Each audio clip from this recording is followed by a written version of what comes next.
Alright, Chem students, today we're going to talk about subatomic particles.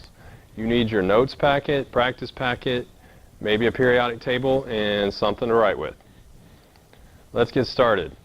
So, we know about the atom now, and we mentioned the subatomic particles inside the atom, the electrons, the protons, and the neutrons. So we're going to go in more detail today.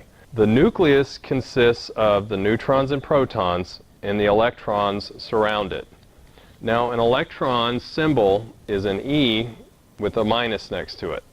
Its charge is -1, and its mass is 9.11 times 10 to the minus 28. That is ridiculously small. And it is even smaller than the protons and neutrons, as you can see. So those are only 10 to the minus 24. It takes 2,000 electrons to get the mass of one proton, just to give you a little perspective. Now, if an electron weighed the same as a dime, a proton would weigh the same as a gallon of milk.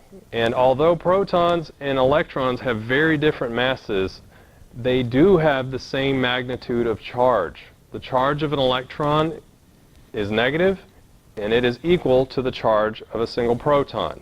Even though there's a mass difference, there is not a difference in charge. The nucleus contains almost all of the atom's mass, but the electron cloud is responsible for almost all of the volume. If this positive particle below were an actual size proton in a hydrogen atom, it would take a screen 1 mile across to display the electron's orbit, just to give you some perspective. Your periodic table is organized in order of increasing atomic number. The atomic number is the whole number that is unique for each element on the periodic table. The atomic number is what defines that element.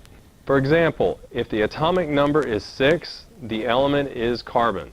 If the atomic number is not 6, you can say for sure the element is not carbon. Only carbon has an atomic number of 6.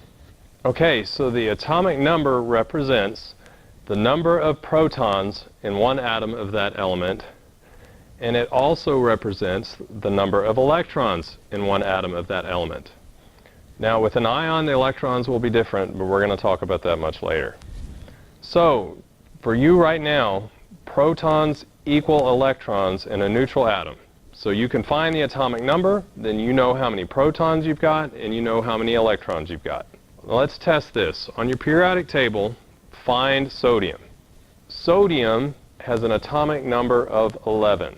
That means sodium has 11 protons, and it has 11 electrons. Magnesium has an atomic number of 12, so it has 12 electrons and 12 protons. Sulfur has 16, oxygen has 8, and potassium has 19. Okay, now we need to talk about the mass number. The mass number is the sum of the protons and the neutrons for a particular isotope. So the mass number is protons plus neutrons.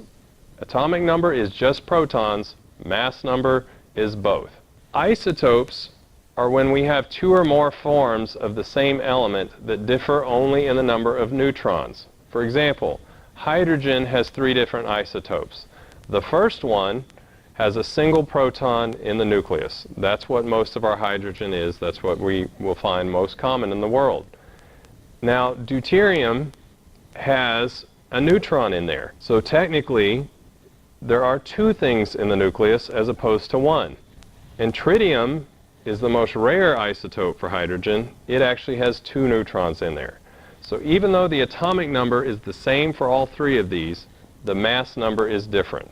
So remember, the mass number is the sum of the protons and neutrons for a particular isotope. The mass number, when listed in shorthand, will always be above the atomic number. And here are a couple examples. On the periodic table, you will have the symbol for your element with the atomic number above it. The average atomic mass will be below, and it'll have the name of the element at the very bottom.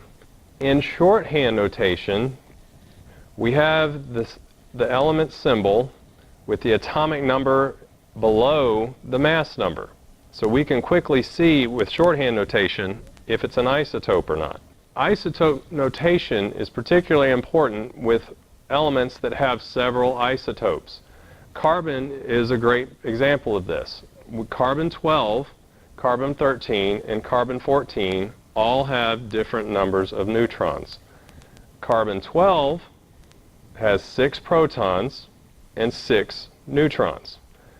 Carbon-13 still has 6 protons, but it now has 7 neutrons. And lastly, carbon-14 still has 6 protons because it's carbon, and it has to have 6, but it has added an additional neutron and now has 14 for its mass number. Now, there is a saying called ape man that will help you remember this. Your atomic number equals your protons and equals your electrons. So if you can look up the atomic number for an element, you already know how many protons it has and how many electrons it has. For the mass number, this is the man part of ape man, the mass number minus the atomic number will tell you how many neutrons you have. So let's test this out. How many protons, electrons, and neutrons are in each isotope of carbon below? So carbon-12, we know, okay, so carbon-12, we know its atomic number is 6, so it has 6 protons and 6 electrons. And if its mass number is 12, 12 minus 6 is 6. For carbon-13, we're still talking about carbon, and carbon's atomic number is 6, so we still have 6 protons and 6 electrons, but now 13 minus 6 gives us 7.